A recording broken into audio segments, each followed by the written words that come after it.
name is Jasmine Woodson. Hi, my name is Silla. I'm Karen Watson. I'm Yolanda Johnson from Georgia. This is BB Diamond from New York City. I'm Dana Galen, and I'm from Tampa, Florida. I live in Hagerstown, Maryland. Out here in Maricopa County. Kalamazoo County, Michigan. I am a proud African immigrant living in Florida. I'm from the great state of New Jersey. I'm Angelina from Philly, and this November, I am not voting for Kamala Harris. I am not voting for Kamala Harris. I'm not voting for Kamala Harris. I am not with Kamala Harris. I am not with her. I'm not with her. I am not with Kamala Harris. I'm not with Kamala. I am not for Kamala.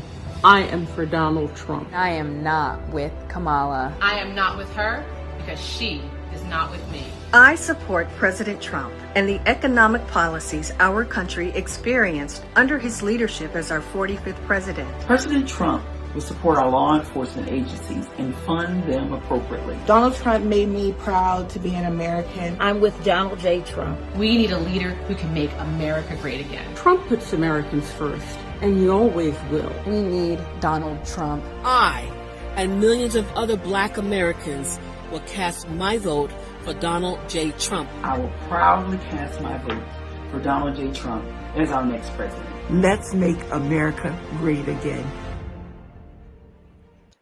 Good morning, everyone. Welcome to Tabs on Tap. I am Tabitha Hassell. We're starting just a few minutes late today. Long story. I'm actually thinking about switching the show next week. Start what everyone thinks about that. I'll be posting about that on my personal Facebook page and kind of getting a good idea what you guys think, because you know what? I work nights. I do. And I didn't get home last night till midnight. I think maybe even after midnight. And then by the time I get things done, I don't have time to do a darn thing. Then I have to get up at 4 a.m. and then it takes like 2 hours to put the show together. Believe it or not, that sounds crazy. Good morning, Allison, Kevin, Karen, and Eddie. It kind of seems like too, just so you guys know, I have no idea who is here with me. Unless you speak up and you post a comment, I have no idea who watches the show. I really have no idea, and I'll never know. That's information that they don't give to us. But I can see the numbers, and I know at 8 a.m. the numbers jump up. And so, so I know a lot of people are joining the live stream at 8 a.m. or right in that range, just a little bit before 8 a.m. And then they're missing the first half of the show. And sometimes, not always, sometimes I talk about good stuff too in the first hour.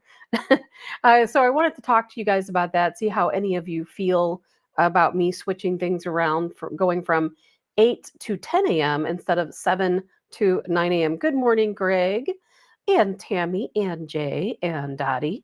I love that video. For those of you who saw it, if you didn't see it, later on when the show's over, go back and watch from the beginning. It was a group of very beautiful Black American women who said, you know what, I'm not with her. There's a movement, and it's called I'm Not With Her, talking about how Kamala Harris, she doesn't support the Black community, does she? No, they are voting with Trump. And we're going to talk a little bit about this, because I'm telling you, they're going to have to try. They're going to have to cheat really hard. They're going to cheat really hard in 2024 if they want to beat Donald Trump. They better be prepared, because you know what? We are more prepared than we have ever been. Ever. I've got a lot of stuff to talk about today. Good morning, Linda.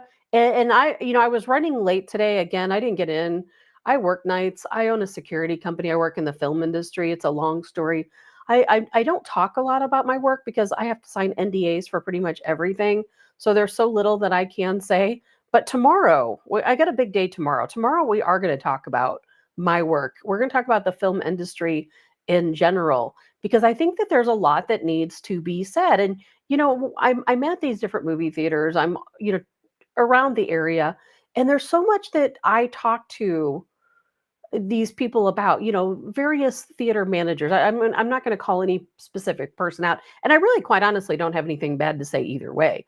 But I think we all have to start supporting our movie theaters. So I want to talk about that tomorrow. Hey, Colonel Joe Adams on with us tomorrow. Can't wait to talk to Colonel Joe Adams. And it's going to be very fitting. Some of the other things I want to talk about tomorrow, I want to talk about, is our United States government responsible for missing children? because there's a former CIA officer who says, yes, we are. There's a reason why we stopped posting kids on the back of milk cartons, because guess what? They were finding too many of them. Something we're going to talk about tomorrow. I want to talk about tomorrow. I'm going to talk a little bit about epictv.com. If you're familiar with Epic TV, they've got some good stuff on there. Again, going to talk about the film industry a little bit tomorrow. Colonel Joe Adams, I know we're going to have some great things to talk about. And you know what? We're going to see where this goes today, because the day has to play out as it does. But, make sure you tune in to Jamie Allman later this evening at News Talk STL, because I just might be making an appearance. You just never know, right? So be sure to check that out. Some of the things we're going to get to today, and I've got this, I keep moving this around. Look at this. I have this giant zucchini I wanted to show all of you. This is the largest zucchini that I have had in my garden. They usually get picked long before they get this big. This one slipped past me, and my brother actually found it. He was following the trail of what appeared to be like a giant snake heading straight for the garden. And he came across this thing somewhere in between. I wanted to show all of that to you because I've never grown zucchini before. This is my first year growing zucchini, and I have 5 or 6 of these, not quite this big. And sometime today, I'm going to have to figure out how to cook them and what to do with them, because I don't want them to go bad. So I want to get that out of my way because it's sitting on top of everything. Good morning, Karen. Jay, film industry is dying since it's woke. They aren't making any good movies or original content. Hey, Jay, make sure you're here tomorrow, because we are going to talk about it tomorrow. Allison, whatever time works for you. Thank you. Jay, the polls are absolutely ridiculous. Kevin, let's go, Brenda. Let's see here. Good morning, Karen, Dottie, Jay. Fried zucchini is amazing. Good morning, Ryan. Good morning, Margie. And yeah, cucumbers. I didn't grow cucumbers this year because my garden got so far ahead of me. And right now, part of my garden is being completely decimated by powdery mildew. And I really don't know what to do. Jennifer, so she makes zucchini muffins. I think I'm going to make some zucchini bread later on today. And thank you, Allison. That's exactly what I'm going to do, is make some zucchini bread. And I'm going to probably make some fried zucchini. I've got a lot of zucchinis, so we're going to work on that. I've got pumpkins growing, watermelons growing. My watermelons aren't really growing that fast. I'm kind of worried about them. They're kind of at an edge of the garden that doesn't get watered quite as much as the rest. And of course, watermelons being mostly water, I'm going to have to work on my watermelon strategy. But, I've got so much to talk about today. And again, I'm just running a little bit late because it takes so long to load the show up. And I finally upgraded so I can add more features and do some things. So you're going to see some changes. People have been still messaging me on the text line, which, by the way, if you want to message me on the text line, because you know what tomorrow is, right? Anything you guys want to talk about, I will throw it in. Tomorrow is the day. Send me your topics, and you know what? I will definitely bring it up. You can text the text line at 314-546-2677. And like I said, man, things are going to be changing. I'm going to be adding some new things, breaking some things down into segments. Allison, do you water in the evening? Allison, I water whenever I can and whenever I can. Sometimes it's in the early morning, sometimes in the late afternoon, sometimes at night. It's a miracle my garden gets water. I actually bought an irrigation system. I haven't had time to put it together or even put it out there. I hate to say this, but I have no time for anything. I don't even have 5 minutes to think each day. So my days are a little crazy. But you know what? There are some things we just have to do. Some of the things I want to talk about today, so much to talk about. I want to talk about Marxism. If you can think of the best plan to take over the world, what would that entail? We're going to talk about that. And I'll bet you it's going to sound awfully familiar to you. Trump. Did you see Trump threatened old Zuckerberg? Yes, he did. He threatened him with a lifetime in prison if he even thinks about getting involved in the 2024 election. So we're definitely going to talk about that. We're going to talk about AB 1840. It passed. Here we have California passing AB 1840, trying to give illegals 0% loans, 0% down. And then we have Trump on the opposite side saying, hey, I'm going to make housing better again. I'm going to make housing more affordable for Americans. We're going to talk about that. Fauci. I don't even like to bring his name up, but he's been hospitalized with West Nile virus. And I'll tell you, mosquitoes are bad this year. They are really bad. And I know here in my own community, we've had cases of West Nile, and it does worry me. I'm not going to get a vaccine. I'm not for vaccinating mosquitoes or any of that crazy stuff. But we've got to think about that. Where are we going with West Nile? But I'm going to talk about Dr. Fauci because whatever it is he wants to do, I'm going to want to do the opposite. China, man, China laid it out to us yesterday. They told us how it really is with here in the US and some of the things that we've done around the world, some of the terror we've caused around the world. And I want to talk about that because, for one, we have to pay attention because these countries are calling us out like never before, like never before. And there's a reason for that. And while I hate some of the things our country has done, maybe if they didn't do it, we'd be living in grass huts right now, making mud pies. So those are all things to talk about. We're going to get to that. Who is Kamala Harris? We're going to be talking about who is she really? Do her voters really know who she is and what she supports? I don't think most do, quite honestly. I don't think they do. So we're definitely going to get into that. There's been a debate confirmed. We'll talk about that. Moms Across America. We've got to talk about Moms Across America. What a fantastic group. And I am hoping, I have reached out to have someone from Moms Across America next week as a guest. And they're going to be talking about RFK Jr. and how he's going to bring into the White House some healthier alternatives. Unlike, remember Michelle Obama? When Michelle brought in and she changed kids' school lunches? Yeah, not like that. So those are some of the things we're going to talk about. I'm just going to try to jump right into the middle of it. Donna says, political free Friday. While we can, Donna, while we can, because we are, our freedom is fleeting, isn't it? It's fleeting. I don't know how much longer we're going to have our freedom. It's a problem. Somebody, let's see, your comment scrolled up, but it's been a weird year for certain crops. Many are undersized and lower yields. This is my first year having a large scale garden, so I don't even know what's normal. I really don't.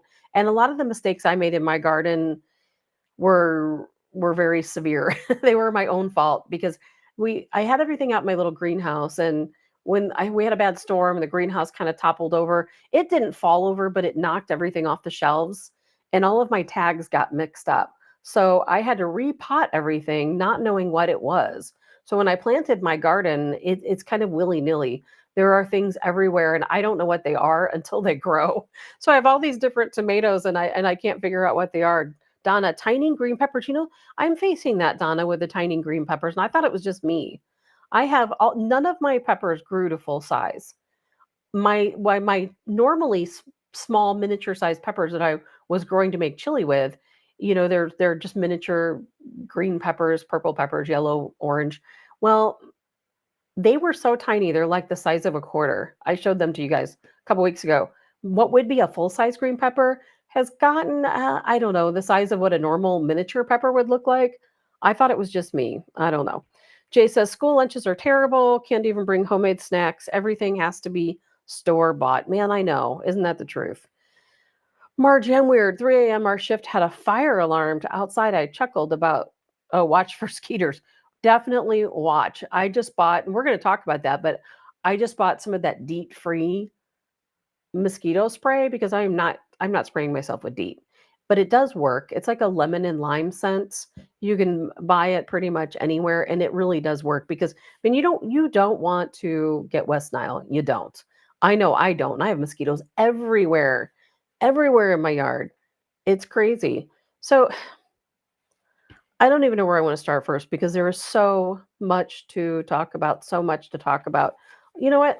Let's start with world news. Usually I save that for last. I'm going to switch things around a little bit today. Allison, our garden has done great this year. I can't keep up with canning. I wish I could say she can't keep up with canning and freezing. I wish I could say the same, Allison. I had great plans. I had dreams. I thought I was going to have all of these beautiful San Marzano tomatoes and I was going to can them and make my own paste. And I had a whole list of other tomatoes. I was going to make my own sauce. I had all these green beans planted. I pictured in my head me canning green beans and corn for days. None of that happened. My corn looks really bad. And you know how it's supposedly a delicacy where it grows that fungus? Well, I've got a fortune out there in corn fungus if anybody would like to take a try at that. A lot of it. And my green beans, I've had 4 maybe green beans grow. I'm not sure what I did wrong, but things are not working out for me. Donna says they serve mainly sugar for breakfast at Jefferson County. Oh my gosh, Kevin, his neighbor just died from West Nile. I am really sorry to hear that. And that's why we're going to talk about it today. I'm not for, you know what, we'll just talk about it now. How about that? We'll just talk about it now. I am not for vaccination, unnecessary vaccinations. I am never going to be for that. And I know there's a lot of talk about coming up with different vaccinations for West Nile because obviously it causes encephalitis, a lot of other really terrible complications. And there are a lot of people right now hospitalized with West Nile. It is absolutely not a joke that the emergency rooms and doctors' offices right now are full of people. Some of them, of course, just like during COVID time, some of them just not feeling well and maybe a little worried that they may have West Nile or they may have, something else that's going around right now. I know strep, COVID, all these things are still going around. They're all keeping emergency rooms and doctors' offices busy. That's not a joke. It is absolutely true. West Nile is not something to mess around with. And like I said the other day, I am fully convinced. You can tell me I'm wrong. You can tell me I'm wearing my tinfoil hat. Doesn't matter to me. I know that our government released, you remember they released all those vaccinated mosquitoes in Florida? Hundreds of thousands of vaccinated mosquitoes to try to cut down on Zika virus. Well, now I don't think it's any coincidence that now West Nile is everywhere. Robert Peterborough, I don't know if he'll join us at some point, but Robert told us last week that over out in Michigan, where he lives, they have entire communities on lockdown after dark because of fear out of West Nile. And I know here in my own area, they're telling people, if you go out at night, be sure to use some type of spray, some type of repellent. And like I said, I bought some, it's like a lemon lime scent, DEET-free mosquito spray. And I used it the other day. When it was really hot outside, I took the hose out and I was watering some flowers like off to the side.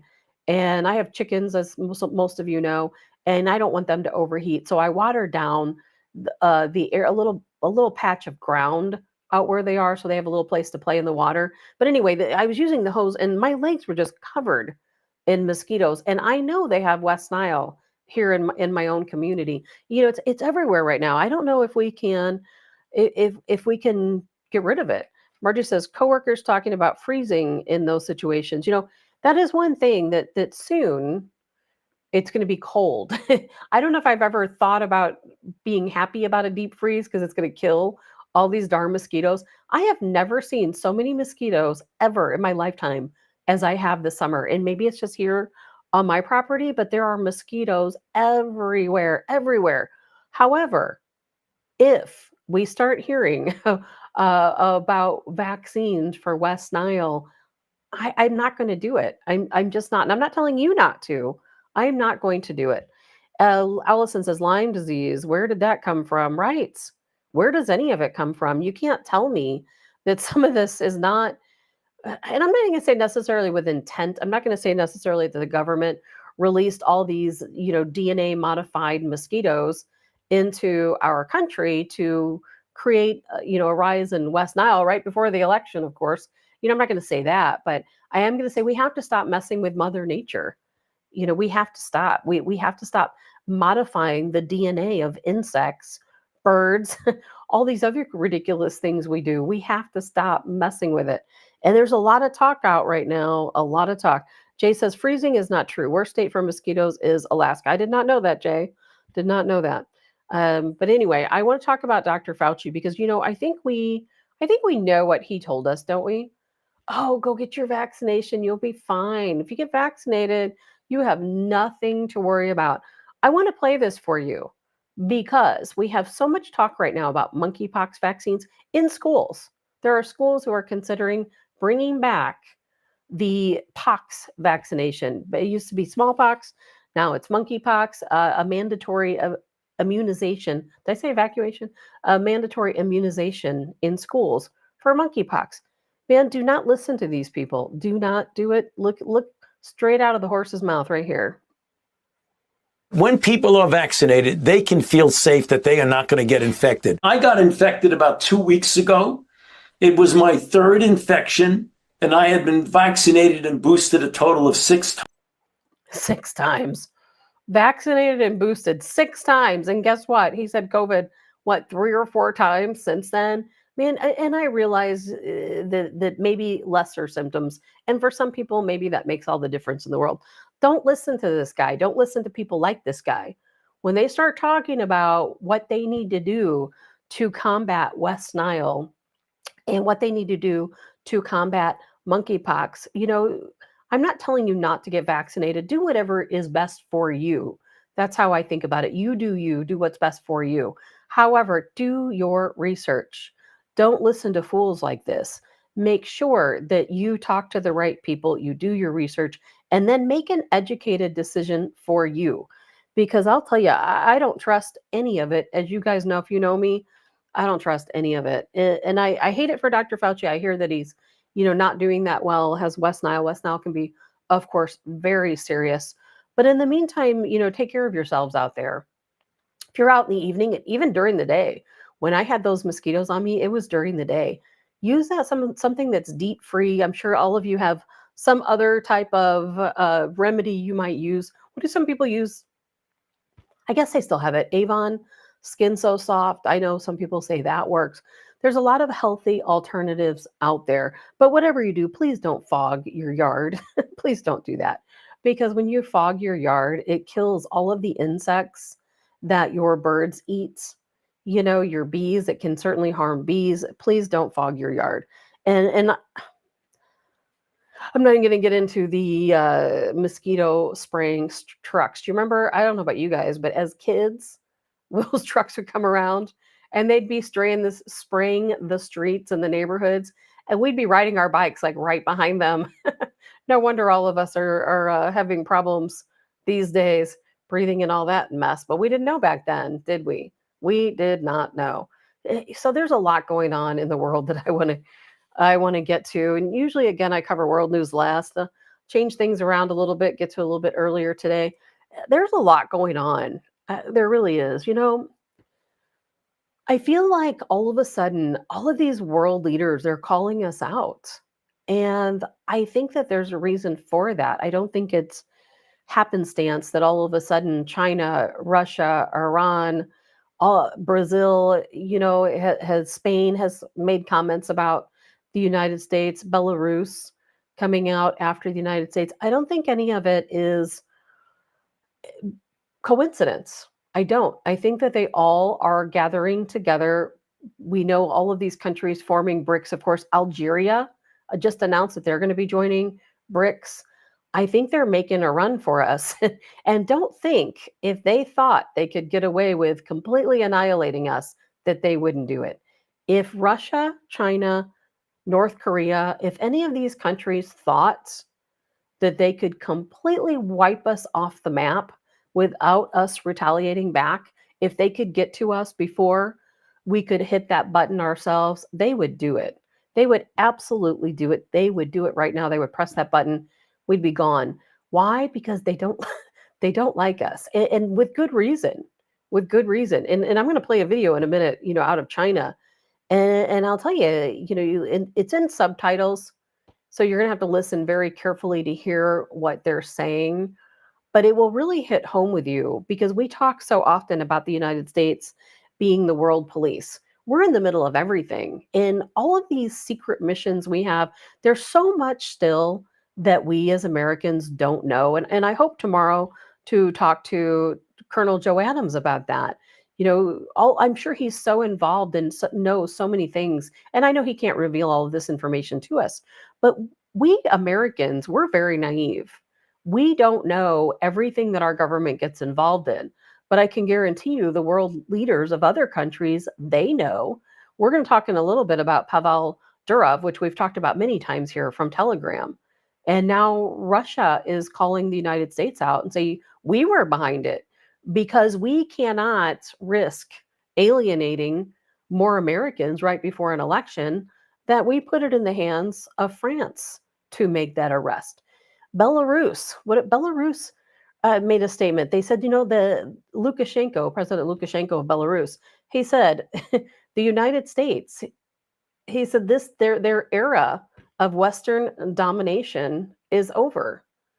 We have reports out of the FBI talking about China, Russia, Iran, North Korea binding together with a plan to nuke the United States.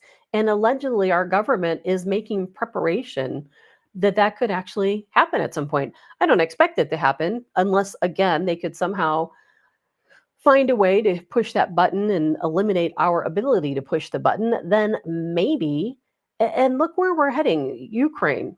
They want permission from the United States to use long-range missiles into Russia.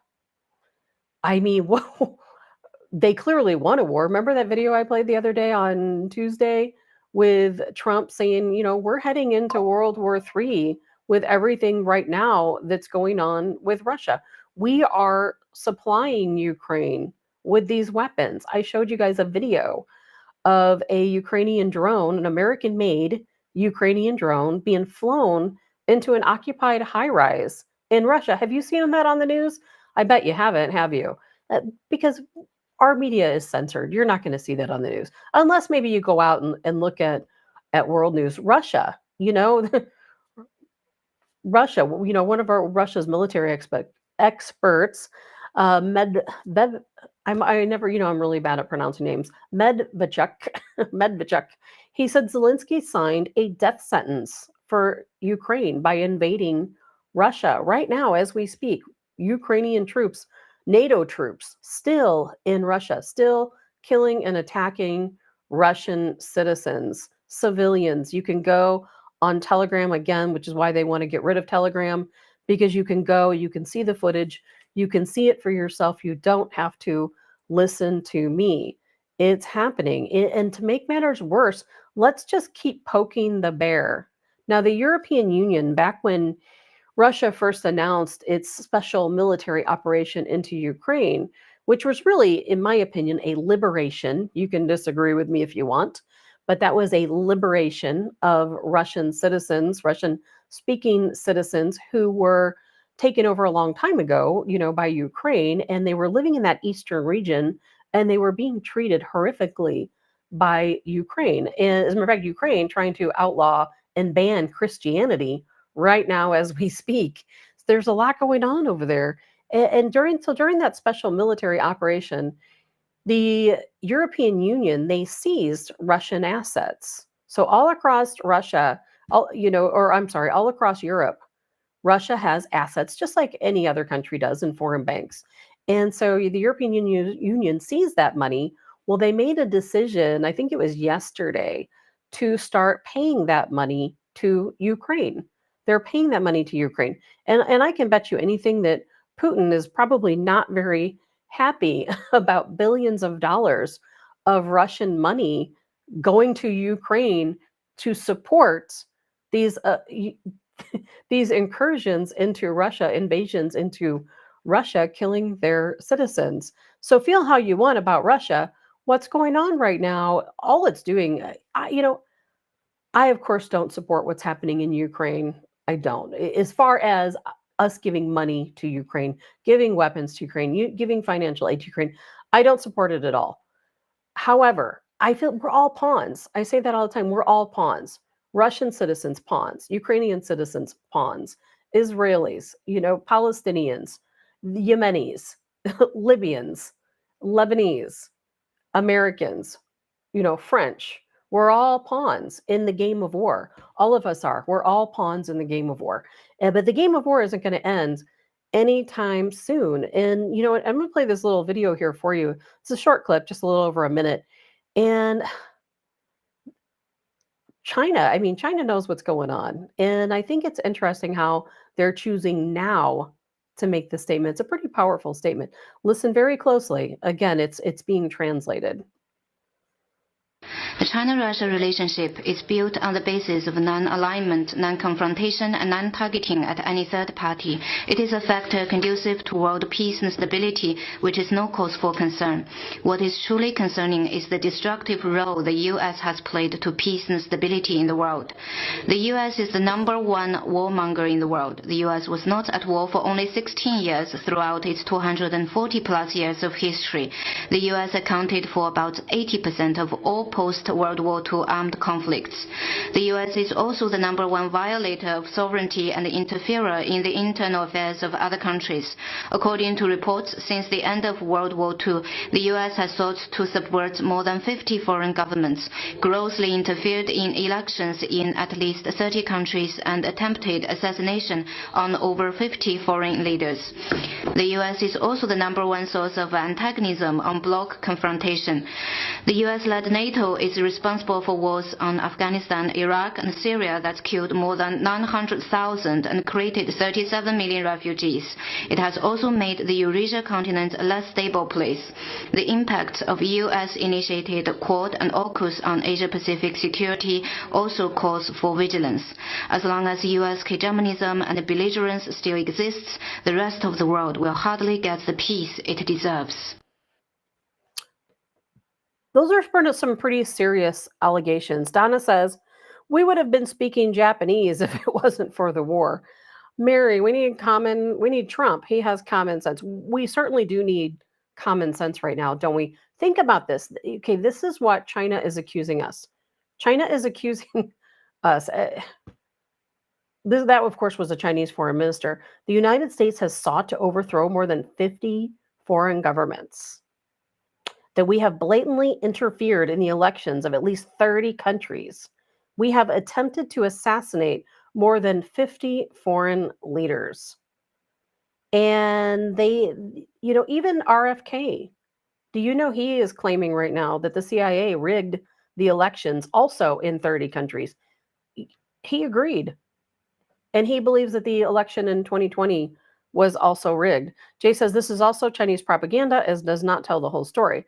I'm not sure what you mean by Chinese propaganda. It's telling a pretty good story to me, Jay, and I absolutely know that these things are true. Of course it's true. But here's the flip side, is we hate what our country does. I don't want us to be the police of the world. It is the last thing I want. I would like us to mind our own business. I would like us to live in peace and harmony within our own borders and not have to worry about it. But of course, that's cupcakes, sunshine, and rainbows, right? If we didn't do these things, I don't think we would be where we are now. And that puts us at a really binding spot, doesn't it? If we didn't do the things we did, if our government didn't do those types of things, we would probably be living in caves with the Taliban, wearing black burqas right now, wouldn't we? Maybe like Donna said, we'd be speaking Japanese. Maybe, we'd still be living like cavemen. I don't know. Or maybe we might be living in a world of peace and harmony. How do we know one way or the other? How do we know? Is it even possible to attain peace and harmony? I mean, humans have been fighting over power probably since our existence began. So is there any hope that we can just live in peace and harmony? Or are we always going to be after what the other person has? Are we always going to be wanting to be more powerful? Are we always going to fight for power? And yes, I absolutely believe that Trump will certainly rule with common sense. And I think he will certainly put an end to any talk of World War III. I do. I think that he has the power to speak to Putin, to speak to Chinese President Xi and Lukashenko and Belarus and Netanyahu and Israel. And I think that he can talk to these world leaders. And I think that he can come up with a diplomatic solution for all. So is there a chance? Maybe we can live in peace and harmony. I think there is. Mary says, with God, all is possible. And I know it's such a tough thing when you really think about it, because I know our government has done some really awful things. We really haven't. And I think we need to own up to that our government has done some really terrible things to a lot of people. And there is a reason why all of these people hate us. when you hear these death chants in Iran, of course those people hate us. You know why? Because back in the 70s, and prior to the 70s, they were free just like we were. Their hair was flowing. They were going to the beach wearing bikinis, wearing mini skirts, having some alcoholic cocktails in the evening, smoking cigarettes, whatever they wanted to do. They were a free people. Not anymore. Now they've got a ball and chain strapped around their ankles. Remember last year when there was hundreds of deaths from uprisings because women didn't want to wear their hair, didn't want to cover their hair? What did we do to them? No wonder they hate us. It's hard to even talk about. No wonder these countries hate us. And we talk about terror organizations and which countries are terrorists and which groups are terrorists. We're the terrorists. I mean, quite honestly, we are the terrorists. It's no wonder these countries hate us. But we still love our country, don't we? I know I do. I still love my country. And we have to fight to keep our country. We have to fight to keep our freedom. Because under a Harris-Walz rule, that's all going to the wayside. It's all going to the wayside. And we know that that's the case. The country we live in now will no longer exist. Trump is the only hope we have. It is. I am so glad that Tulsi Gabbard got behind Donald Trump. I am so glad Elon Musk, RFK Jr., I am so glad they got behind him. I really do think that we do have an opportunity for peace.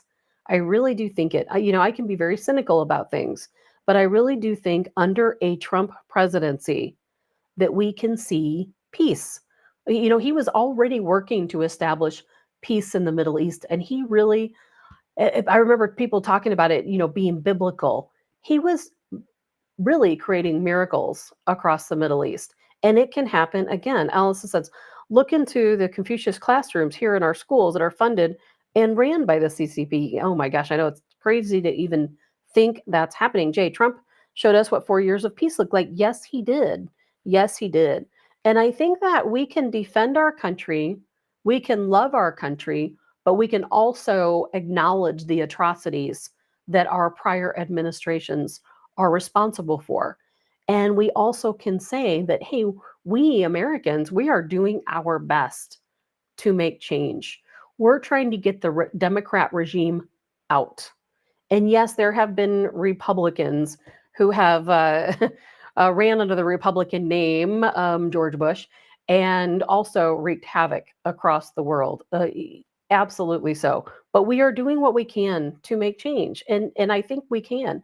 But I think we have to go, I think we have to get out and we have to take action ourselves. We cannot be complacent. We have to get out. We have to cheat, steal, whatever it is they're doing, we've got to do it as well. And that's probably not going to happen, unfortunately. And I was thinking the other day, I'm like, yesterday, obviously I had a replay and news and articles and things were running through my head because there was so much since we didn't have a show that we couldn't talk about. And I'm like, Marxism is the name of the game, isn't it, for Democrats these days? Quite honestly, I don't even think that Democrats know what they're voting for. I don't think they know what they're voting for. As a matter of fact, I'm going to twist things up a little bit here. Donna, drill, baby, drill. That's right. Lower most prices. Lori, here is me wanting to live on the island that has peace and harmony. Is there such a thing? I don't know. maybe that island of peace and harmony will be here. Maybe it'll be the United States. We got a lot of work to do, but I certainly think it's possible. But I don't think that Harris voters know who they're voting for. I really don't. I think that they think they're voting for democracy, but they don't even understand what democracy is. So we're going to talk. I'm going to show you this quick video. It's about 3 minutes, so it's not super quick. And this kind of goes over Harris's policies. And again, it's going to tell people, but here's what we have to do. We have to make sure the right people see it. I am preaching to the choir. You guys already know about Harris. You already know about her policies. I'm preaching to the choir. I'm going to share this video later on today on Facebook and on Telegram. And we need to make sure the right people see it because her voters, Democrat voters, they need to know what they are voting for. We're going to take a quick look here. Where's Kamala? Kamala Harris just headlined the Democratic National Convention, where they gushed over her for a week. And what did we learn? Almost nothing. They don't want Kamala's own supporters to know who she really is. The Media Research Center just polled registered Democrats and independents who voted for Joe Biden. 86% didn't know that Kamala Harris would consider allowing death row inmates to vote. People who are convicted in prison, like the Boston Marathon bomber, on death row, people who are convicted of sexual assault, they should be able to vote? I think we should have that conversation. 81% didn't know that Harris wanted to eliminate private health insurance. Let's eliminate all of that. 78% didn't know that Harris promoted a fund to bail out violent BLM rioters in 2020. They're not going to let up, and they should not. 77% had never heard that Biden's border czar, Kamala Harris, actually wants to abolish ICE. And we need to probably think about starting from scratch. Even worse, Harris wants to open our borders even wider. 74% were completely unaware that Kamala believes it shouldn't be a crime to enter the U.S. illegally. An undocumented immigrant is not a criminal. An undocumented immigrant is not a criminal. An undocumented immigrant is not a criminal. 73% had no idea she co-sponsored the job-killing Green New Deal. I am prepared to get rid of the filibuster to pass a Green New Deal. 71% didn't know Harris supported defund the police or that she supported reparations. We need to reimagine how we are creating safety. They're hiding Kamala because they don't even want their own voters to hear about any of this. This isn't about transparency or democracy. It's about staying in power. Former Obama official Michael McFaul admitted this. The paramount objective for Kamala Harris is to win this election. If a press conference helps her win, she should do it. If not, she shouldn't do it. It's just that simple. Translation: speaking without a script won't help Kamala Harris win. Talking to voters won't help her win. Explaining her Marxist beliefs about equality of outcome won't help her win. That's what Harris's handlers believe. Kamala Harris is a left of California radical who's been reduced to hiding from her own voters and repeating the same stump speeches over and over again, verbatim. Oh, it is good to be back in Pennsylvania. It really is good to be back in Wisconsin. It is so good to be back in Michigan. I am clear. The path to the White House runs right through this state. And listen, I am clear. The path to the White House runs right through this state. The more she hides, the more the American people can see right through her.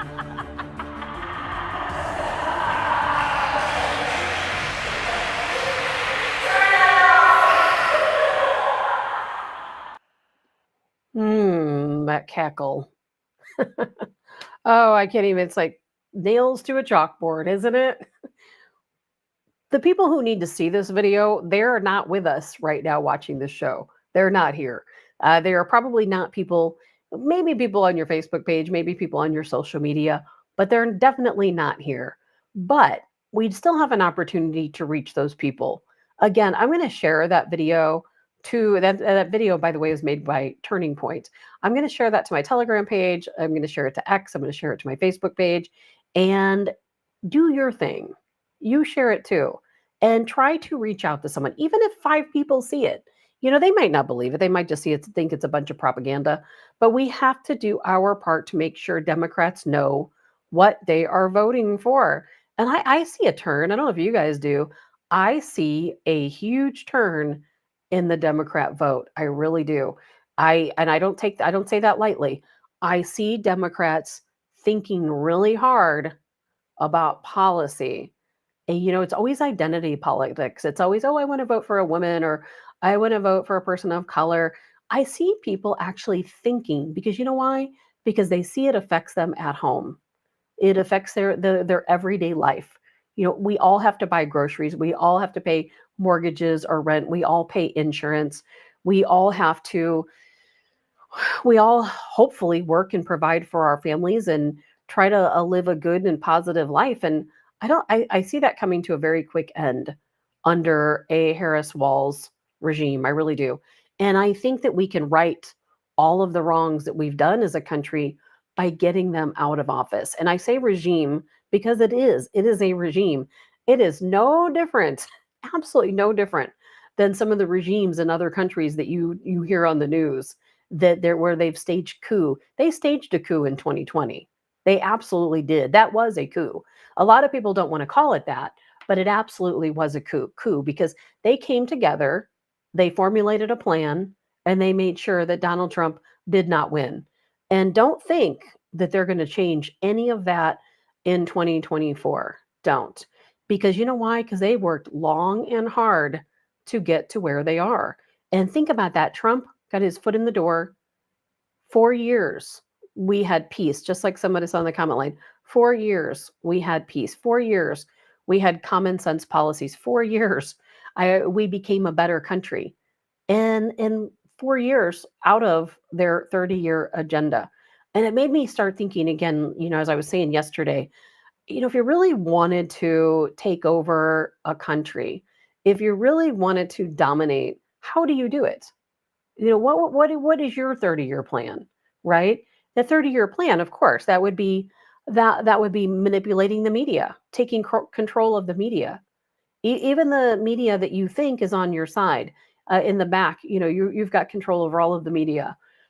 Taking over the military, getting rid of the military, getting rid of the groups that you don't want to be part of your military, the people who won't support you when things get crazy. The police force, talking to your police force.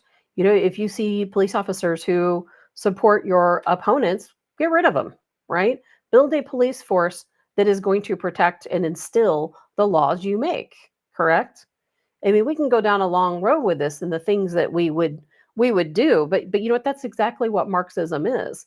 If I were to sit here and I were in office and I were to come up with this 30-year plan where I said, okay, I'm going to control the media, I'm going to control the police, I'm going to control the military, I'm going to control all of the newspapers, all of the traditional media.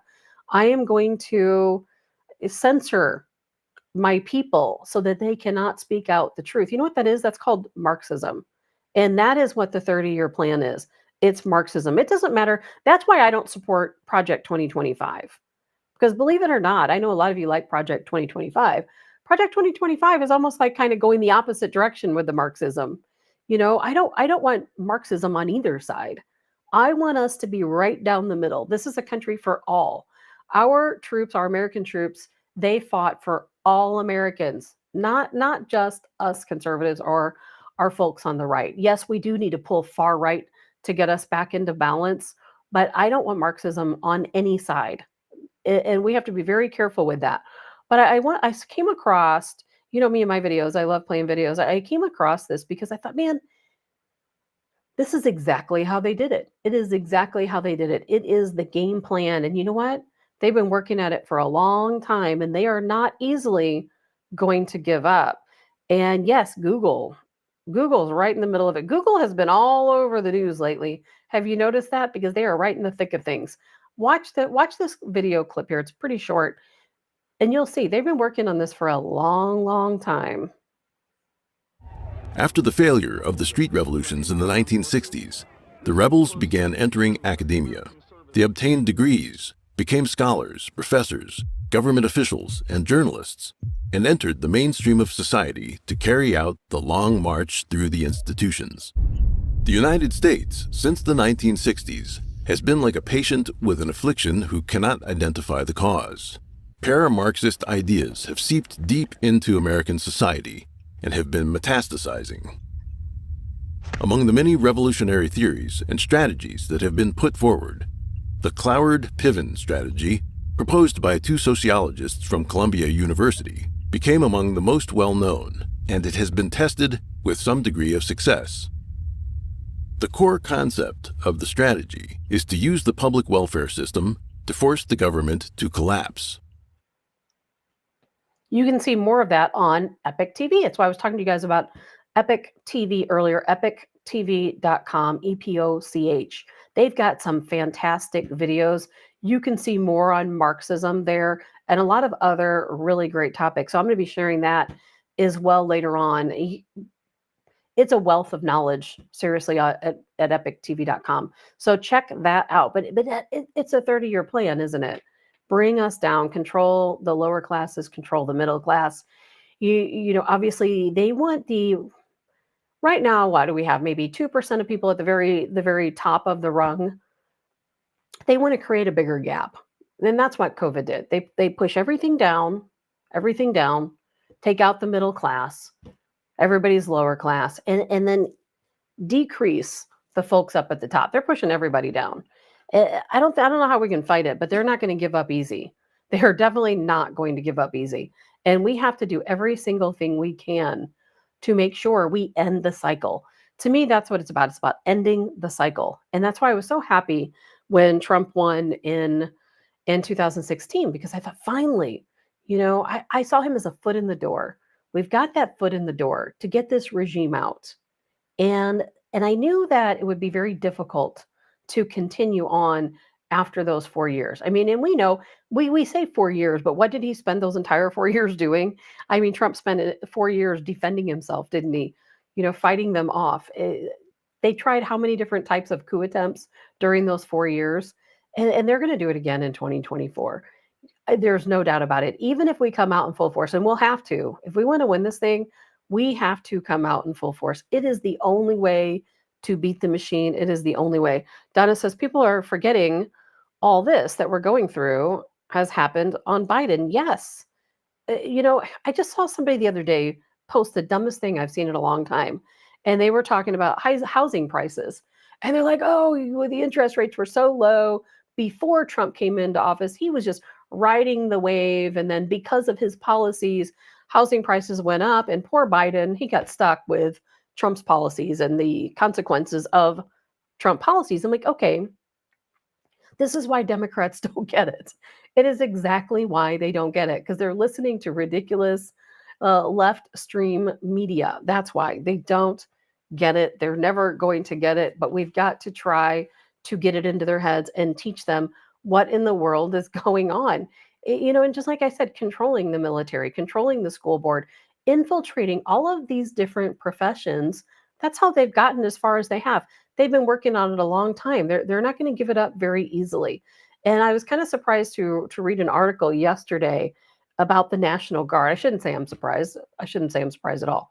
The National Guard. This was in Idaho. There was a guardsman who had, on his own personal social media, he had been posting about his Christian beliefs.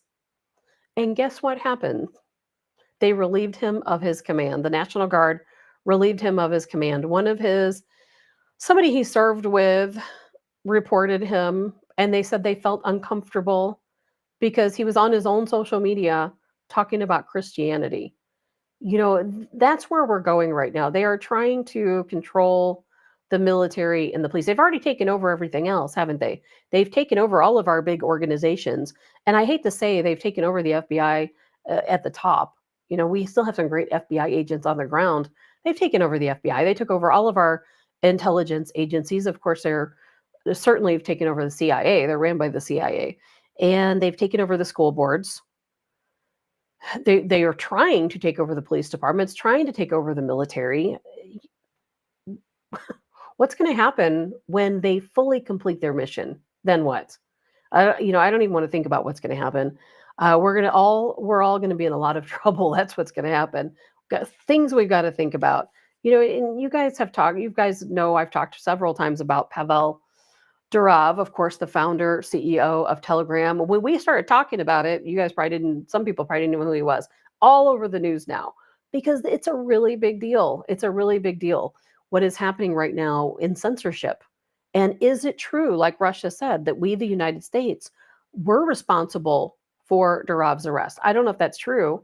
The story is that the Pavel Durov, he says that Macron, you know, of course, French President Macron, that he lured him to France. He asked him to come there and meet him for dinner.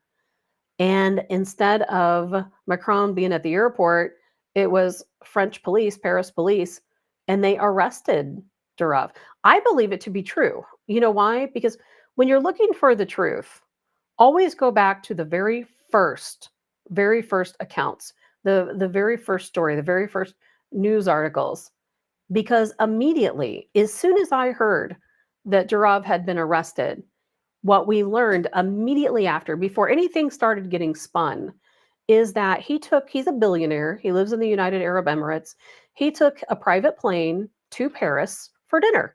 He was going to go, and he had a companion with him, a female companion. They were going to have dinner and then maybe go to a club, and then he was going to immediately fly back home. That was always the story. That was long before anybody ever mentioned Macron. Now, all of a sudden, we hear Durov states that he went to France to begin with. He went to Paris because Macron sent him a message, reached out to him in some way and said, hey, why don't you come over and let's talk, let's have dinner together. And, my wife, bring a friend, whatever the situation, how those things go. And of course, instead of Macron meeting him at the airport or Macron's people, it's the police, and they arrested him. Now, they were only supposed to hold him for that day. That was Saturday. They ended up holding him. They said they would hold him until Sunday, ended up holding him until Wednesday. Yesterday, he was released on a $5 million bail. Can you believe that? $5 million bail. And French police have since issued a arrest warrant for Durov's brother, because his brother, and I don't think he ratted out his brother, but in prior interviews, long before any of this went down, he had talked about how his brother actually wrote the encryption for Telegram. Telegram is encrypted. And guess what? The CIA, Interpol, these folks, they can't break the encryption.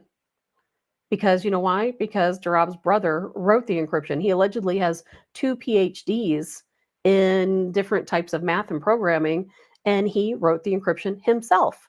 He is the only one. He is the key to it all. So of course they want to arrest him because they want to get in. They want to see what's going on in there. They want to shut Telegram down. But it's not about shutting Telegram down. It's about shutting us down. They don't want us to speak the truth. They don't want us to hear the truth, because just like the big statement is, you've seen this meme going around, that if we knew what our government was really up to, there'd be a revolution by morning. That's the meme. But how true is that? And now in France, the French government, they're worried about retribution from French citizens. They're worried about an uprising. Since that time, like I told you guys on Tuesday, the Telegram app has gone up to #1 in France. It is now the #1 app in France because people that's their way of speaking out. Okay, you don't want us to have Telegram. You want to ban Telegram. We'll go out and we'll create a Telegram account for ourselves. And you guys need to do the same thing. And I'm probably going to say this every day. If you don't already have one, right now, today, sign up for Telegram, sign up for X, sign up for Rumble. You don't have to use the accounts, but create an account. Show them that we're paying attention and that we know what they're trying to do to us. Look at all of the threats on Elon Musk, Brazil being the latest. Yesterday, a Brazilian judge threatened Elon Musk with arrest. This is all insane. They said if he does not censor, if Elon Musk does not censor X, then guess what? The entire country of Brazil is not going to have X. They're going to completely ban it. They have already threatened to arrest him, to arrest one of his attorneys. Because why? Because he's not censoring. Because we can go on there and we have a platform for telling the truth. And, and it has other consequences too. Because we have the UAE, the Crown Prince of the United Arab Emirates. He has suspended I think it was like a $10 billion deal with France where he was going to purchase 80 fighter jets. $10 million deal where it suspended. He's not going to work with them. Russia wants to speak to Durov personally when he was being held captive. The French government said no, he wasn't allowed to speak to anyone because they don't want the truth out. Jay says, the opposite is letting the whole truth come out. Yes, and that's what we need. Don't you want to know the truth? And then you can decide what to do with the truth. They're wanting to take that ability away from you. They don't want you to decide for yourself. They want to spoon feed the truth to you. That's what they want. And, I'm loving Rob Schneider more every day. Comedian Rob Schneider. I don't know about you guys, but I love Adam Sandler. And I know politically, I probably shouldn't, but I've always loved Adam Sandler movies. And Rob Schneider, as you know, has been in so many of them. Now he's a stand-up comedian. He tours, a big, huge patriot, always speaking out for conservative issues. He's a big Donald Trump supporter. And I thought this was funny. This happened during one of his shows, and he speaks about the truth. Everything okay? No. Are you mad? You okay? No, he's not mad. No, he is. You're mad? Yeah. That's okay. You know what the cool thing about it in America is? Free speech isn't the speech you like. Nice stuff's not what needs to be protected. It's the stuff that you hate that needs protection, so that somebody like the government or you doesn't get to decide what everybody else gets to hear. Okay? And you're more than welcome to disagree and write an act and get on stage and sell out like I just did. I love Rob Schneider. He couldn't have said that any better, right? And that is exactly what the truth is about, isn't it? Our First Amendment rights are about protecting the truth, the bad stuff, the stuff we don't want to hear, the stuff we don't want to know. And then allowing us to disseminate that information and to decide for ourselves. It's about free thinking. I want to know all of the truth, and then I can take those truths and critically think about how I want to react to what are those truths. They want to take that ability away from us. They want to make sure that you are not allowed to free think about anything. And Mary says they don't want us to communicate with each other. Of course they don't want us to communicate with each other. Nope, you are spot on with that one, Mary, because you know what's going to be the first thing that happens when things go down in this country? They're going to cut out your cell phone communication. Unless you're, have some smoke signals or a ham radio, you're not going to be able to communicate, because the last thing they want you to do, obviously, outside of making a plan, is to share the truth about what's going on. We have to start stepping up and protecting our freedom of speech. And I know I've talked about this a lot. You guys are probably tired of hearing me talk about it, but it's a very important topic right now with everything that's going on with X and Rumble. And like I said, on Tuesday, Rumble, the founder of Rumble, Chris Pavlovsky, he's on the run. He fled Europe. He fled Europe because he knew he was going to be arrested. Elon Musk, if you guys recall, Tuesday, I played a video in which there was a politician in Europe, it's somewhere over in the UK, who said, yeah, Elon Musk, I'm telling you this, I'm giving you a warning. Don't come to Europe. Yes, I've issued you a summons to appear in court here in the UK, but don't come, because if you do, they are going to arrest you. Think about that. They are coming after the 3 platforms that still allow free speech. They're coming for us. And I don't know if there's anything we can do to stop it, because every single day it heats up more. Every day I'm seeing more in the news, more on the back channels, more people talking about it. And I really think that there are people who are going to rise up in France and some of these other countries who are wanting to suppress the truth. And of course, Russia accusing of the United States being behind all of it, which when you think about it, actually makes a lot of sense, doesn't it? Because we're heading into an election, right? And an American election really is a big deal. It is still a big deal around the world. And of course, they want to censor us before the election, don't they? Well, they cannot come out here in the United States and arrest Elon Musk or arrest Pavel Durov or arrest Chris Pavlovsky. They can't do that here in America, because if they did, we would absolutely take to the streets, wouldn't we? We would stand up and we would fight for these 3 platforms, because it's about our freedom of speech. They can't do it here, but they can do it there.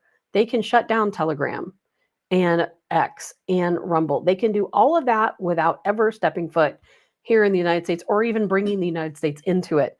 But it wouldn't surprise me at all if it is not the United States right behind it, Mary. And they think we are stupid. They do. And some are, yes, some are stupid, because some people are stupid enough to cast a vote for Harris and Walz. So yes, some of us are stupid. And man, Trump right in the middle of it. Did you see this tweet by Trump? So keep an eye on that situation between X, Rumble, and Telegram, because boy, it is heating up every day. There is new news. And Trump, man, he's right on top of things too when it comes to the election. He made that threat to Mark Zuckerberg. He said, "I will throw you in prison if you interfere with the election." So I keep saying tweeted, but I guess it's X. This was, let's see here, placed on Truth Social. It says Zuckerberg admits that the White House pushed to suppress Hunter Biden laptop story and so much more. In other words, the 2020 presidential election was rigged. Fox News, New York Post, Rep. Laurel Lee, House Judiciary Committee, all rigged. It is. And these are Trump's exact words. He says, "We are watching him closely." And speaking of Mark Zuckerberg, and if he does anything illegal this time, he will spend the rest of his life in prison, as will others who cheat in the 2024 presidential election. Zuckerberg, what did the guy give? He gave Trump, or he gave Biden, sorry, definitely didn't give it to Trump. He gave Biden $420 million to the Biden campaign. Think about that. Zuckerberg, $420 million to the Biden campaign.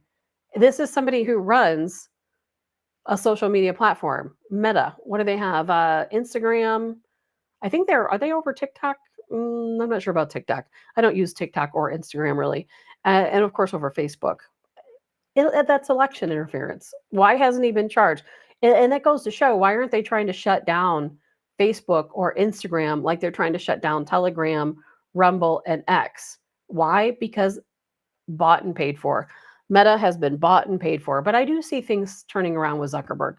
We've talked about that before. Donna says, remember how Putin didn't waste much time when he saw how weak our country was with Biden? No, he didn't. I mean, that was perfect timing, for Putin and his special military operation into Ukraine. And that's what happens when you're a weak country, isn't it? That's exactly what happens. And we say, oh, we'll never have boots on our ground.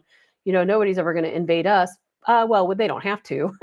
we allowed the invasion, didn't we? They don't have to invade us. They're already there. We're going to talk about that before the show ends, because the face of ISIS, the face of terrorism has changed. And so I do absolutely want to make sure we talk about that. So finally, I think we're all waiting to see a Kamala Harris debate, aren't we? Don't we all want? I can't wait. I'm going to record it and I'm going to watch it probably 100 times because, man, he is going to mop the floor with her. So finally, a debate has been confirmed on ABC. It's going to take place on September the 10th. And the rules are, and ABC agreed to these rules. I don't believe it at all. I don't trust ABC. I don't trust Harris. I don't trust any of the situation. But allegedly, they've come to the agreement where there will be no notes, no cheat sheets, and no questions will be given ahead of time. I don't believe it. I absolutely do believe somehow they will make sure that Harris knows the questions. Somehow they will rig it in her favor. And I'm going to watch it to see, because if we can see him mop the floor with her, then we'll know it's fair. If somehow she gets in anything at all against Trump, then we'll know it's rigged. Cindy, where will the watch party? I never thought about that, Cindy. That's a really good idea. We do need a watch party. If you guys come up with something, let me know. Jay, the interview today will be scripted and edited. No question about it. Harris has been getting a lot of flack, even from CNN, because she has an interview scheduled and she decided to bring Waltz with her. Why?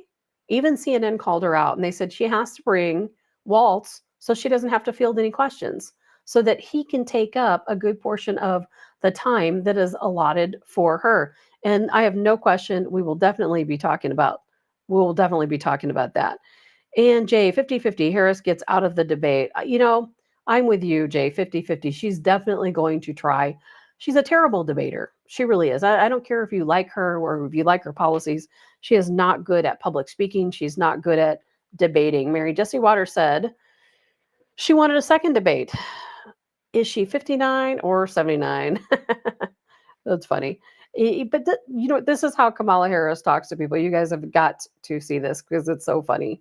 But this is how she talks to people. And I kind of think that this is how a debate would go. Now, this is Harris talking to high schoolers. It sounds like she's talking to a bunch of 2-year-olds.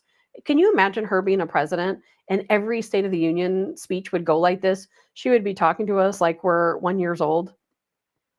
Our country is counting on you, all of you. You are leaders. By the very fact that you all are here in this room, doing what you do at this incredible school, doing it as one big team, understanding all of the different parts that fit together to create a team. High school students. She's talking to high school students. That just goes to show all she's going to do is talk to us all like we're stupid. Who wants to be talked down to in that way? And that little soft voice, oh, kids, you have to get out and do your part. Could you imagine if I got on here and did that? Margie said, technically, I need a babysitter. Oh my gosh. Mary says, sounds like Dr. Jilly. Jay, she can't speak without a teleprompter, but she can with one. She can't use a teleprompter for a debate. I don't think they would agree to having someone sit behind the teleprompter and type in what she has to say. But, we're going to be looking, is she wearing an earpiece? Is she somehow getting signals? Is there something going on we don't know? I wouldn't surprise me if her team doesn't pay ABC a lot of money to make sure that they only ask certain questions. There will be a way that she's going to kind of rig it. Todd, she speaks like a kindergarten teacher. Yes, exactly. Do you want that voice, that mannerism? Do you want that in front of you every day? I know I don't. Mary, with today's technology, she could have special contact lenses that could see your projection on the wall. Yes, she absolutely could. And there are contact lenses that do that. And I can guarantee you they are thinking everything they can to make her have a successful debate. But in the meantime, no press conference. She still has not had a press conference. Like we saw the video earlier. Why? Because they cannot allow her to answer questions because it wouldn't do her any good. It would hurt her, wouldn't it? It would hurt her to actually answer questions. It would hurt her. In the meantime, though, we've got small wins, small loses, small losses. I can't talk today as usual. Small losses. RFK Jr., as you know, has ended his race in the 2024 presidential election. And therefore, he has to individually withdraw from each state. We already know he's endorsed Trump. We already know that Trump has said that he will allow or give him some type of position in his administration. And I'm sure that this won't surprise you even slightly. Michigan and Wisconsin refuse to allow RFK to withdraw his paperwork. And so therefore, in Michigan and Wisconsin, he will remain on the ballot. And that's a real problem. And why that's a problem is because there are people in Michigan, people in Wisconsin who are on the fence. And those people are not going to cast a vote for Donald Trump. They might potentially cast a vote for RFK Jr. if he's on the ballot.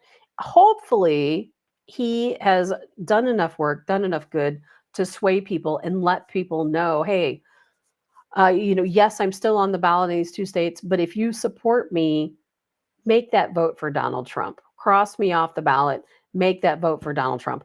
That will be up to him to make sure that he is able to do that. Todd says RFK deserves some kind of position on a health board, if not even the Surgeon General. You're probably right. Donna says, but isn't he still on the ballot? No, they're taking him off the ballot in every state, allegedly, except for Michigan and Wisconsin. They will not allow him to withdraw from those states. Beatrice, I am not sure who I hate listening to more, Hillary or Kamala. I'm with you. I am so with you on that. And to your point, Todd, moms across America, they feel exactly like you do, Todd. And I know time will be coming upon us quick. I'm going to play this video really quick from Moms Across America. Again, I am making every effort to have someone from Moms Across America join us next week for exactly this reason, Todd. Guys, what's happening is historic. For the first time in history, a presidential election platform is being based on children's health and chronic illness in America. This is a dream come true for most of the moms that I know out there, a lot of the parents and people who just care about their health. So tonight on our Moms Connect call, Moms Across America, we're going to be discussing this issue: school lunches, food, pesticides, nutrition, GMOs, what you can do in your community, no matter who is in the White House, because what happens in your house is your decision. So join us tonight on the Moms Connect call at 7 p.m. Eastern Time. And if you don't have an invitation, go to momsacrossamerica.org or .com and sign up. Click on Connect and sign up for our newsletter, and you will get an invitation every Monday for that discussion. It is a discussion, not a show, and you join us on Zoom and you can chime in, ask questions. We talk to experts often. Tonight, it's just going to be a discussion, and we hope. I love that. I absolutely love that.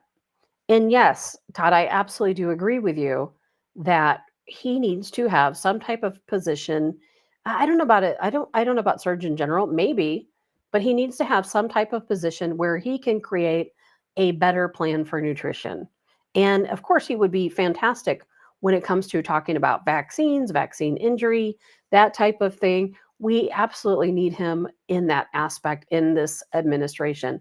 Because again, we know we talked about at the beginning of the show, Michelle Obama. Do you remember what Michelle Obama did to school lunches?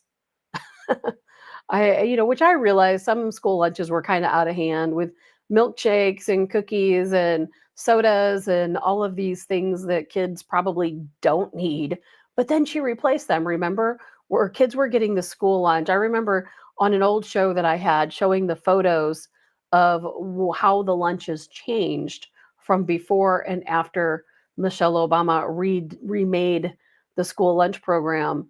And it would be a little piece of fruit that didn't even look edible. It would be like 4 little sad looking chicken nuggets, remember? And I don't know, maybe a couple slivers of raw carrot. That's what we changed our lunch to. The stuff they were showing me on these food trays in schools, I wouldn't touch it. I don't think my pets would touch it. And that's what we're doing to our kids. And then all of a sudden, remember, a lot of kids were not eating lunch because they don't want to eat that. I mean, these are kids we're talking about. So we had kids, and still probably have kids, who go without because they don't want to eat that Michelle Obama lunch. We have to have somebody who is in charge that can do a complete makeover of our school lunch program. We certainly need healthy choices, but we need healthy choices that kids will eat.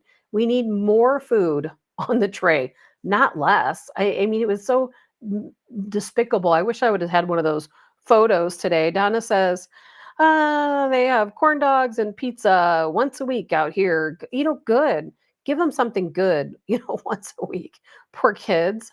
This is a time that's vital for their nutrition, and they're stuck with a Michelle Obama lunch. I'm glad that didn't happen when I was in school.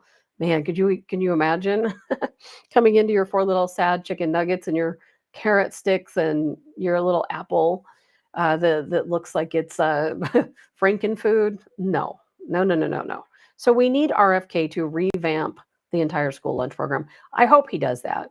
I hope we bring nutrition into our schools, healthy foods that kids actually like, that look appealing. You look at the school kids' lunches over in France or Italy or, China, for gosh sakes. These places have amazing nutrition for kids. Not here. I mean, Monica says it's identical to prison food. It is absolutely identical to prison food. It might actually be worse than prison food. So yes, RFK, in my opinion, has a job to do. I think he will do it well. Again, my thoughts on RFK Jr. are a little mixed. I don't feel like he's one of us. However, I do feel that he represents us very well and that he will do a fantastic job on this administration, as well as Tulsi Gabbard. There's a place for her also. There's a lot she can lend. She's a veteran. She certainly knows the ins and outs of the military. She was a senator. She knows about Congress. And speaking of, you guys have seen the video that I played here. I played it a couple times where Tulsi Gabbard talks about the deep state, who the deep state is. And as we know, after that happened, she was placed on the Quiet Skies terror watch list. The video I shared on my Facebook page, people care. Don't think that people don't care, because I always say we don't feel like it. They don't tell us we are, but we are the majority, and we really do care. Do you know that video has about 75, I think it was 75,000 views. The last time I checked this morning, 75,000 views. It was shared, I believe, about 1,200 times, almost 1,300 times. People do care. They care about what's going on in our government. They care about who is really running the show. You know, they would like us to, they would, of course, like to censor that information, because that's the name of the game right now, right? We're either in a cross between war and censorship and back and forth. And those two things even correlate together. Before we go, I know there's a couple things I wanted to get to. The housing market. Have you seen what, and I'm hoping to find a real estate expert to come on and talk to us about the housing market. Things are in dire shape. I mean, I hate to keep saying the sky's falling, everything's bad, everything's in dire shape, but it is. But it actually is. Things are bad. You know, I shared a post on my Facebook page that talked about the cost of mortgage right now because of the interest rates. You used to be able to buy a $200,000 or a $400,000 home, and your monthly mortgage payment would be about $1,200. Now you buy a $400,000 home, and your payment is about $2,100, $2,200. It has gone up. That's 50. I think they said 53%. And then we have California passing AB 1840. AB 1840, of course, giving illegals home loans with 0% interest and 0% down. Now, we touched base on this either last week, earlier this week. We've talked it a couple times, but at that time it was just in the assembly. It had just passed the assembly and it hadn't passed the Senate yet. Well, guess what? It passed. It passed yesterday. It is now law in California. It literally is. It's legislation in California that illegals can have a home loan, and there's a fund of, I believe it's $150,000 fund that this money is coming out of. And they can go out as a first-time home buyer here in the United States, non-legal. They're not here legally. They are not citizens of the United States. They don't have to pass any kind of requirement. They don't have to have a job. They don't have to show an ID. They don't have to do anything. And guess what? They get a home loan for 0% down, 0% interest rate.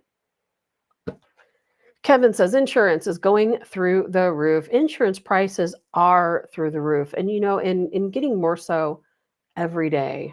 And that lends a lot to, of course, your mortgage payment, your car payment. You're paying high car insurance in some areas, certainly high insurance for your home. Of course, and you know that what's happening in California has largely affected the insurance industry, because when you think about, and not just California, we have squatters in every state.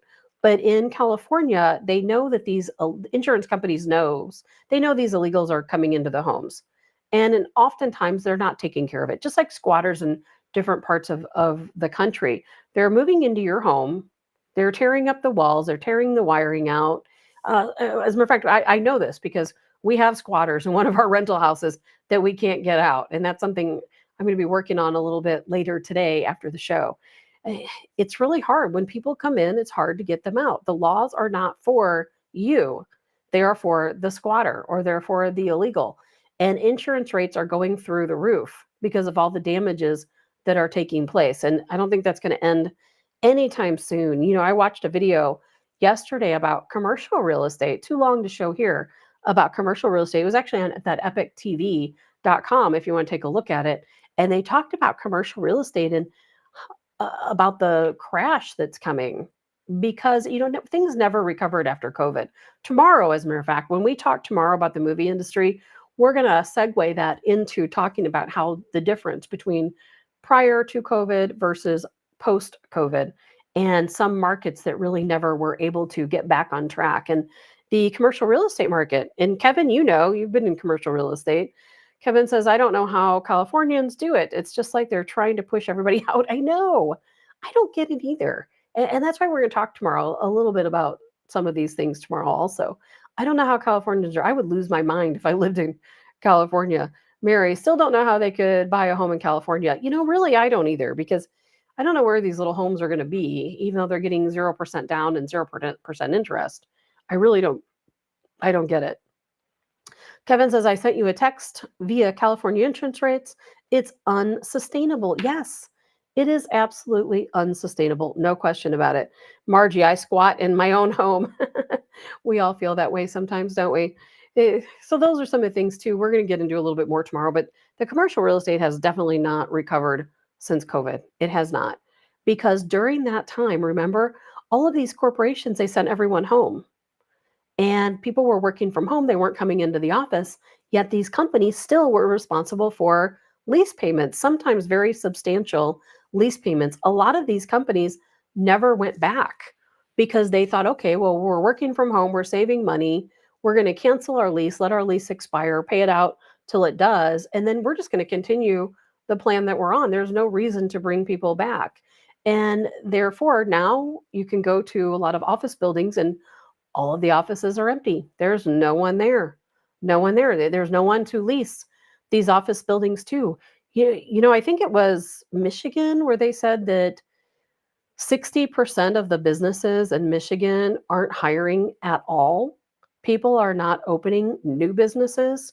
The real estate market, boy, I have a feeling if we continue under this Harris-Walz regime, they are going to absolutely decimate the housing market. But Trump, on the other hand, you know, we talk about Kamala's policies. We got a Trump policy to talk about too.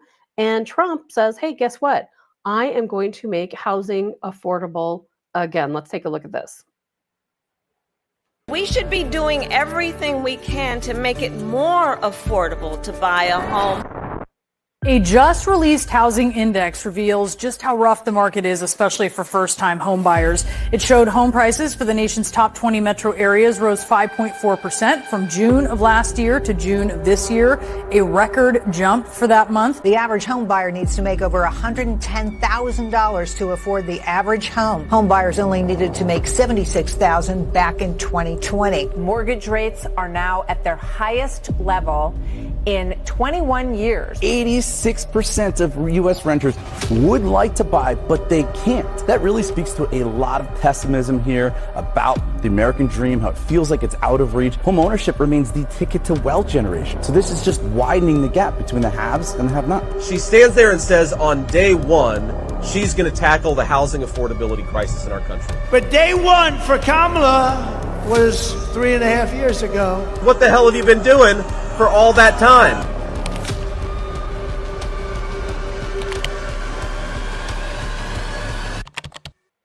Yes, dangerously liberal. And Kevin, I do have your text here. And let's see here.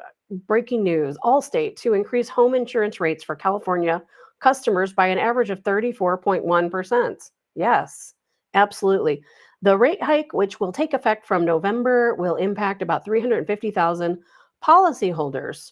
Some customers will face premium increases of up to 650%. Holy cow, 650%. It is crazy. Crazy what's happening in California. Man, if I lived there, I would be out of there. Absolutely out of there. Lori says, my boys, 20 and 22, truly believe they will not be able to buy a home, and they are both getting engineering degrees. Lori, it's scary. You know, my family, I don't talk a lot about myself and my background and what my family does or anything else, but my family was very involved in real estate. You know, my stepfather, he started buying homes, I think when he was, I don't know how old he was. He was young, and he started buying homes. And what he did, and I know that things are different now than, of course, what they were back then in the probably 60s when he started buying houses. But there are still affordable options right now. I talk to my son about this all the time. You still have options. My stepfather ended up buying numerous houses. I don't even know how many. And when we live, I'm from Chicago. When we lived in Chicago, we had several rental homes. And you know, when you have, and Kevin Joseph, if you ever want to join us, you can very much talk to us about real estate and rental income and investment property and that type of thing. And that's exactly what my family did. Now, we didn't do commercial, we did residential. But you rent out houses, you buy houses that are cheap on the market, very inexpensive. And then if you can do the work yourself, you're going to save a lot of money. And that makes it much more profitable for you. You put as much work into it as you can, as your skills will allow. and then you rent the house out. And then eventually, once that house is on the market and it's being rented, then you buy another one. You start all over again. And then you continue to do that until you have built up a good portfolio of investment properties. And then guess what? Your job is to take care of these investment properties. You're going to be managing them and talking to the renters and making the repairs and all of those things. That alone could potentially be a full-time job, of course. And my family still has a couple rental properties, and it's not always easy. Like I said, right now we have renters in one of the houses that absolutely refuse to get out. And it's not like the old days where what we used to do, we used to have renters that wouldn't pay their rent. And I'm sorry if this sounds mean, but we would go over, we'd take the doors off the house. We'd cut the wiring. We would turn off the water. We'd take the, meter out, the electric meter. Get out. If you're not paying your rent, get out. We've had people, and now, of course, we give them several months before we come to those terms. You can't do that anymore. If you own property and you have squatters in your house, you cannot just go over and take the doors off. You can't remove their electric meter. You'll go to jail if you do. So things have definitely changed a lot. But, it is still very possible, Lori, right now for your sons to buy a home. What I always suggest, and what I suggest to my own son, and something I've been trying to encourage him to do for quite some time, if you really go out and look, there are still a lot of houses on the market, believe it or not, for under $30,000. They are out there. Now, maybe not in California, but they are out there for sure in the Midwest. I've seen many. And let's just say, I'm just going to give you an example of Granite City, Illinois. Some of you are familiar with Granite City, some of you aren't. Granite City right now, it's impossible to find a rental. It really is. If you look on, let's say you go online, you look and see if you can find any houses to rent. There might be some apartments, but there's very few houses to rent. And when you find a little 2-3 bedroom house, it's $1,200 a month. Why? Supply and demand, right? And so if you go to a town, let's say like Granite City, you can very easily find a home there for $20,000 as an example. And you buy this home, and of course, yeah, it needs a lot of work. It needs a lot of repair. You do whatever you can do for yourself. And I know, because I used to help out with my family's rental properties. There's been plenty of times when I've gone to one of our rental properties and I've painted, I helped install carpet. I don't know how to do electricity work, but there's plenty of things even I know how to do. We've gone in and we've put the tile in. You do everything you can yourself, and then you rent it out. And Lori, your sons absolutely can purchase a home. They absolutely can start a real estate investment portfolio. They absolutely can go out and find a decent home to purchase, do some work on it, rent it out. When that money starts coming into you, you use that money to go out, purchase your own home, and then your rent is paying for your home and all of your expenses. And it's not always easy, but it's certainly well worth it. And still, just like the video said, real estate is the best way to build wealth. And that's why we really got to find a real estate person to come on and talk to us. Mary and Ferguson, probably, you'd be surprised how many homes you can find all across the United States that are very affordable. I know out here where I live, hey, if anybody wants to come out here by me, out in Vandalia, Illinois, it is absolutely possible to find a house in Vandalia for $30,000 that needs very little work. Very little work. You can go in, slap a new coat of paint on, redo the floors, make sure all the electric is working, all the plumbing is working, and you could have our renter in within a month. And you could be making, $600-700. The rent here is not high because it's a rural area. $600, $700, $800, $900 a month. Don't think you can't do it, because that possibility is there, but it's diminishing and it's changed under Democrat policies. It has changed. And I do think that once Trump is into office, let's hope and pray he is in office, that these things will turn around a little bit. So don't give up hope. I remember, I haven't talked about real estate in quite some time, but I remember the last time I did talk about it, I had read a study where home prices were up 441%. If you purchased a home, let's say in the 70s, 80s, your home price, your home value in most areas has gone up at least 400%. Think about that. Look at all these people. Let's say St. Louis City, for example, who back in the day bought, as well, as a matter of fact, I'll talk about my mom's cousin. My mom's cousin years ago rented a house for the longest time, and she rented it for so long that these people just gave it to her. And I don't remember what the house would have been worth back then. Probably not very much back in the day. Maybe $10,000, $20,000. Just a little shotgun house, cute house. And think about what that house is worth right now. A couple $100,000, probably 300,000. It is insane. So if you start now, in time, you can also build wealth. So make sure you keep that in mind, because I'm telling you, you can do it. I'm trying to think if there's anything else I wanted to get to today. We've talked about I want to talk about terrorism, because there is, when we think about terrorism, that we have been under such a threat here lately. We've talked about the FBI, increased chatter.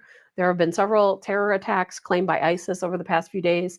And I think that some of us are looking in the wrong direction when it comes to terror attacks. We think that we're going to see somebody on our flight, that has a turban on, right? Isn't that what we're looking for? We're looking for somebody who's Middle Eastern. And that's not the case. That is not always the case. I want to show you this photo right here, and then I'm going to explain this situation. Oh, I know my system is not good with photos. Let's hope it. There we go. There we go. Think about this. This guy right here, Las Vegas. His name is Joshua Robles. He's not Middle Eastern, is he? But guess what? He is right now sitting in a Las Vegas jail on terror charges. Because why? Because he has been giving money. He's been funding ISIS from his home in Las Vegas. A Las Vegas judge was going to give this guy, he's going to let him out on a $10,000 bail. And thank God a local sheriff stepped up and explained what a threat to America this would be to allow this guy out on a $10,000 bail. And therefore, they have decided to revoke the bail. And he is currently being held. I believe they raised the bail to $1 million. So this guy, he's not the face of ISIS, is he? If you looked at him here, I'll show him again. This is not the face of ISIS. You might think M13. You might think some type of Los Angeles gang or something along those. No, that's the face of ISIS these days. Because, and I talked about this back, gosh, I probably talked about it when I was at Real Talk. I've talked about it back when I was on Cancel This. ISIS has infiltrated the cartels. So what we think of as an ISIS terrorist is not always what we're looking at. ISIS started infiltrating the cartels, and we can talk about this to Colonel Joe tomorrow if we want to. They started infiltrating the cartels, gosh, probably a decade ago, right after, probably not too long after the Iraq War. And we know that there are ISIS terror cells right across the border in Mexico, right across the border. And what they are doing is because they're getting paid, they're getting a lot of money from the cartels. And in turn, ISIS is teaching cartel members how to carry out terror attacks. So now we have cartel members who are not only responsible for drug trafficking, human trafficking, but they are learning how to carry out terror attacks. And this guy, the photo I just showed you of Joshua Robles, he is not the stereotypical ISIS terrorist, but yet he is an ISIS terrorist. Whenever they raided his home, there were explosives in his home. He had IED supplies. This guy was planning a terror attack right here in the United States. And I hope you end up hearing more about this on mainstream news. I have a feeling they're probably not going to talk about it, but I hope they do, because this is the new face of terrorism. You don't know anymore who you're looking at. We're letting these people come across our southern border, and we're worried about drugs and trafficking when we should be worrying about terrorist attacks, because they are training our cartels on how to make IEDs, how to make explosives, how to make dirty bombs. Think about that, dirty bombs, suitcase nuclear weapons. They are talking and teaching these people about cannibalism. I know that sounds so far-fetched, but it's absolutely true, because they want to put fear into you. And what greater fear is that than thinking that these people are going to come into your home and cannibalize your family? I know that sounds like maybe one of the craziest things I've ever said, but it is absolutely true. That is exactly what ISIS is doing across the border. We have plenty of people who have come out and spoken up about it. And it's not new. This has been going on, again, for at least 10 years. Colonel Joe Adams might say it's been going on a lot longer than 10 years.